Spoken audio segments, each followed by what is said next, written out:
High above the swirling clouds, magnificent cities floated. These weren't mere clusters of buildings, but sprawling landscapes of shimmering metal and vibrant green parks. Crystal domes glinted under the glow of artificial suns, their light reflecting off the sleek airships that glided between the towers. Laughter and music drifted on the gentle breeze, a testament to the vibrant life that thrived within these skybound havens. Generations born amidst the clouds had known no other home, their lives a tapestry woven from technology and the boundless expanse of the sky. The people of the Sky Cities carried with them a legend, a tale whispered by their elders. It spoke of a time when their ancestors had lived not amongst the clouds but on a distant, forgotten world below. This world, they were told, was a place of vast oceans, towering mountains and lush forests, bathed in the warm glow of a real sun. But as the years turned into decades, the legend of Earth faded into obscurity, dismissed by many as nothing more than a fantastical myth. Far below the bustling Sky Cities, shrouded in perpetual twilight, lay the forgotten Earth. Once a vibrant sphere teeming with life, it was now a desolate landscape of crumbling ruins and swirling dust storms. The once great cities lay in ruins, swallowed by creeping vines and forgotten by time. The air, once filled with the music of nature, now hung heavy with silence, broken only by the howl of the wind whistling through the skeletal remains of skyscrapers. Yet, amidst this desolation, a faint glimmer of hope remained.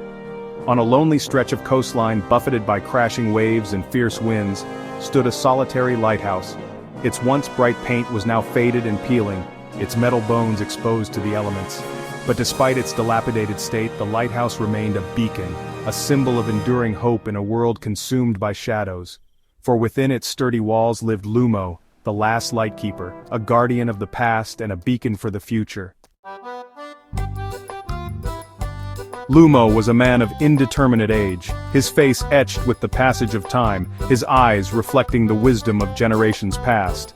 He lived a solitary existence, his days spent meticulously maintaining the aging machinery of the lighthouse and tending to his small garden, a splash of vibrant life in the desolate landscape. He was a man of simple needs, content with his solitude and his unwavering belief in the importance of his task.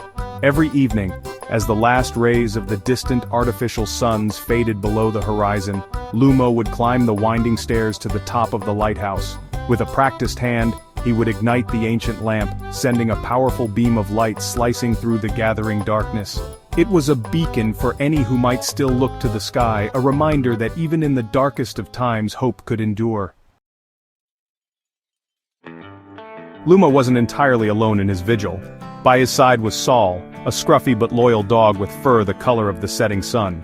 Sol was more than just a pet, he was Lumo's constant companion, his confidant, and a source of unwavering loyalty. In the silence of the lighthouse, Lumo would often share stories of the past with Sol. Tales of a vibrant Earth bathed in the warmth of the real sun, stories passed down through generations of lightkeepers.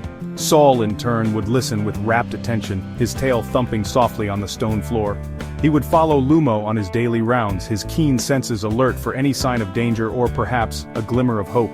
Their bond was a testament to the enduring power of companionship, a source of warmth and solace in a world shrouded in shadows.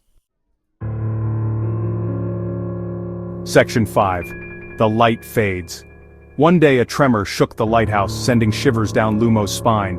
It wasn't the first tremor he had felt, but this one was different, more pronounced, more unsettling. He gazed up at the sky, his heart heavy with a sense of foreboding. The artificial suns, once brilliant orbs of light, now flickered ominously, their light dimming with each passing day. Panic began to grip the Sky Cities as the once reliable artificial suns grew more erratic. The lights of the cities, once vibrant and dazzling, began to dim, plunging the once bright avenues into shadow. The air, once filled with laughter and music, now crackled with anxiety and fear. The legend of the forgotten Earth, once dismissed as a myth, now resurfaced, whispered with a mix of fear and hope. Could there be truth to the ancient tales? Could the Earth, their long-forgotten home, offer a glimmer of hope in their darkening world? Driven by a growing sense of urgency, Lumo delved into the lighthouse's archives, poring over dusty tomes and faded maps. He knew that the lighthouse held more than just a beacon. It was a repository of knowledge, a testament to generations of lightkeepers who had dedicated their lives to preserving the past. His weathered fingers traced the lines of ancient schematics, his mind racing as he pieced together fragments of forgotten technology. And then he found it. A hidden chamber deep beneath the lighthouse, forgotten by time. Inside, amidst cobwebs and dust, lay a marvel of ancient engineering. An old energy core, its surface cold but still radiating a faint hum of power. A surge of determination coursed through Lumo. If he could activate the core, he could amplify the lighthouse's signal, sending a beacon of hope not just across the darkened earth, but up to the sky cities themselves. Time was running out. As Lumo worked tirelessly to restore the ancient core, a storm of unprecedented fury gathered on the horizon. Black clouds, heavy with the threat of torrential rain and howling winds, rolled in from the sea, casting an eerie pallor over the desolate landscape. The tremors grew more frequent, shaking the very foundation of the lighthouse. Meanwhile, high above, a small group of Sky City residents, driven by desperation and a sliver of hope, boarded a rickety airship.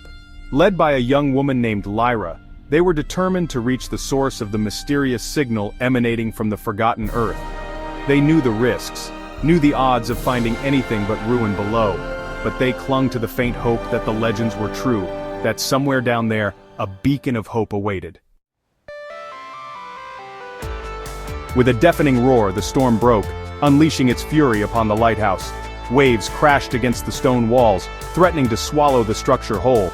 Yet, undeterred, Lumo continued his work, his hands moving with a speed born of desperation and unwavering hope. Just as the storm reached its peak, just as the artificial suns flickered their last, Lumo succeeded. A surge of energy pulsed from the ancient core, coursing through the lighthouse's veins. The ancient lamp, revitalized, erupted in a blinding flash of light, a beacon of hope visible for miles around. The beam, amplified 1,000-fold, pierced through the storm clouds, a pillar of light connecting the forgotten Earth with the fading sky cities. In the sky cities, chaos reigned. But amidst the fear and despair, a collective gasp arose as a brilliant beam of light pierced the stormy sky. It was a beacon of hope, a lifeline from a world they had long forgotten. Lyra and her companions, their airship buffeted by the storm, steered towards the light, their hearts pounding with a mix of terror and exhilaration. The lighthouse's beam served as more than just a beacon of hope. It was a bridge between two worlds, a symbol of the enduring connection between humanity and its past. As the storm subsided and the first rays of dawn broke through the clouds, a renewed sense of hope spread throughout the land. The Earth, once forgotten, was remembered. And Lumo, the Last Lightkeeper, stood as a symbol of resilience, a testament to the enduring power of hope, even in the darkest of times. The light, once threatened with extinction, had been rekindled, illuminating a path towards a brighter future.